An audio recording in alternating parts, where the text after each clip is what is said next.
acho que um jornalista não deve ser militante de causa nenhuma. Eu acho que ele não deve ser um profissional engajado numa causa. Até porque ele precisa de independência, ele precisa de distanciamento, ele é um testemunho. O jornalista é o testemunho do seu tempo. Esse é que eu procuro fazer, testemunhar o meu tempo. É claro que às vezes você é colocado diante de situações em que você não pode ficar distante, né? Você não pode fotografar a morte, quando você pode evitá-la. Então isso ocorre hoje, no mundo de hoje, isso é muito comum. Mas eu acho que, de qualquer maneira, como atitude, eu acho que o jornalista ele deve ficar mais ou menos distante.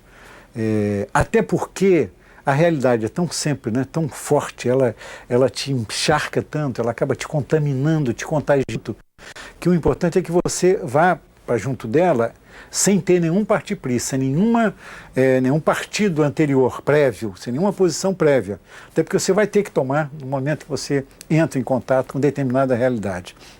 Então eu acho que esse corpo a corpo do jornalismo, do jornalista, faz com que ele não consiga manter. Mas quando eu digo não deve ter engajamento, não deve ter militância, não deve, porque eu acho que a melhor militância dele é o trabalho de revelação de uma realidade.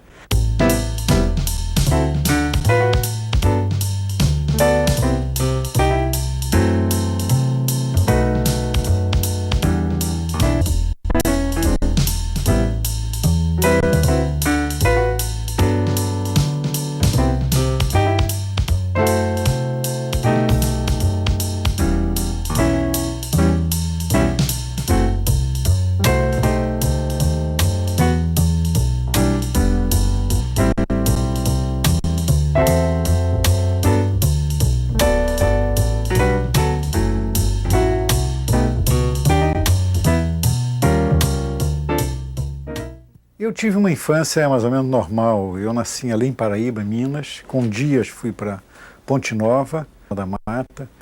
Fiquei em Ponte Nova até os 9, 10 anos. A única coisa extraordinária é que eu queria ser padre. Tinha vocação para a alegria da minha mãe, né, que era muito religiosa. Mas, enfim, com 10 anos fui para Friburgo e aí passei o resto da minha infância e adolescência em Nova Friburgo, no estado do Rio. Meu pai é friburguense e minha mãe mineira. Então foi uma infância sem grandes acontecimentos, sem grandes traumas também, a não ser essa vocação frustrada de querer ser padre e depois ter mudado de ideia, né? Eu comecei a trabalhar muito cedo, comecei pintor de parede e eu comecei a trabalhar com ele.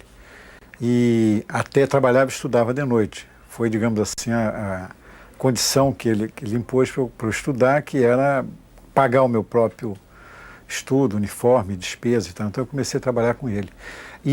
Mas foi um período assim muito interessante. Eu trabalhei muito, eu trabalhei em várias coisas.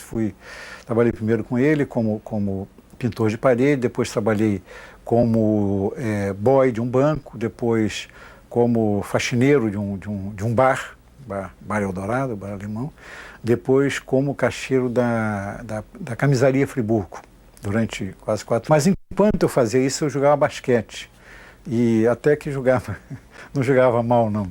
Na época, eu tenho 1,81 m, era uma boa altura. Hoje, imagina, se entrasse na quadra, eu estava perdido, né? Porque hoje os craques têm 2 metros de altura e tal. Mas, enfim, na época eu tinha um bom tamanho e eu jogava razoavelmente bem. Tanto quando eu vim para o Rio, eu tive que escolher entre jogar basquete e fazer a faculdade de filosofia, a faculdade de letras neolatinas. E acabei deixando de jogar, eu ia jogar no Fluminense, que era meu time, e fui, porque não dava, eu morava em Vila Isabel e não dava para fazer as duas coisas, e treinar, e acabei só mesmo fazendo a faculdade de letras neolatinas. Então a minha história é uma história toda cheia de desvios, assim, onde a chamada vocação é uma coisa muito discutível, e a gente vai ver em seguida por que eu digo isso. Porque eu, por exemplo, nunca pensei em ser jornalista na vida.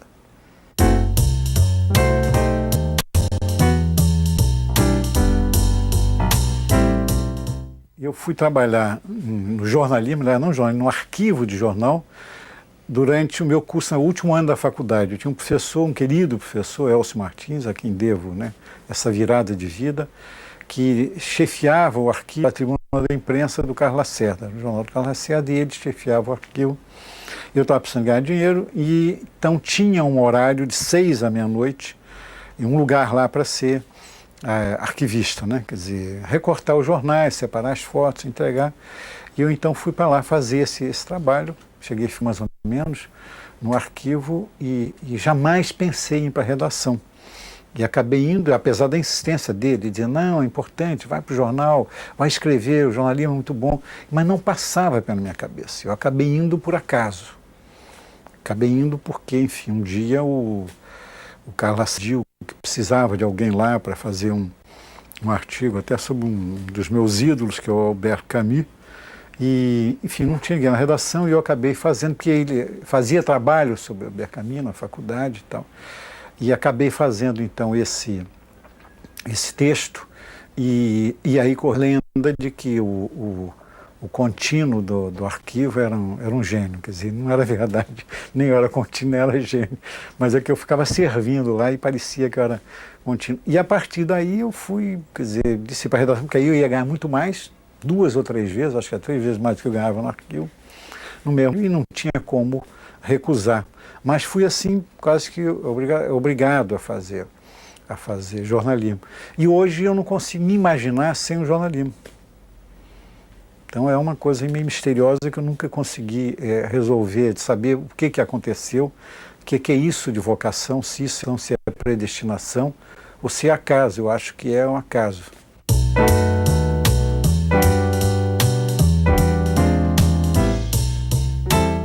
Minha carreira na imprensa é a pirâmide ao contrário, porque eu comecei, na verdade, como redator na Tribuna da Imprensa, quer dizer, comecei dessa ação para ser, na verdade, redator e não repórter. E fui chefe logo, um ano depois, então fui quase toda a carreira em editoria, em chefia. Chefia de redação, chefia de editoria, fui editor de internacional, editor de cultura, editor de política, enfim, quase todos esses cargos, até pela idade.